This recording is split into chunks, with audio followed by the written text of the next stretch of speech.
Hi friends, this video shows how to use your images as screensaver. Please don't forget to subscribe this channel. Please like and share the video. Go to settings, tap on the settings app icon. Then go to display, tap here. Go down, then tap on screensaver. First we have to enable screensaver. Tap here, then enable screensaver. Here we can see three options. Tap on this photos option to set your images as screensaver. Tap on photos, done.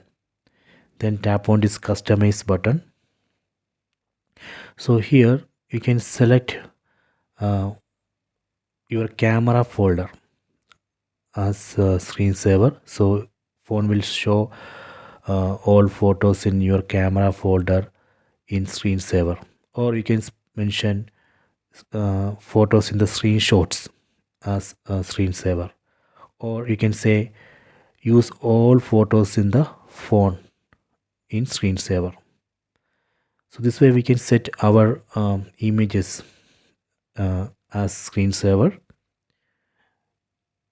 Okay, so I hope you have enjoyed this video. Please check it.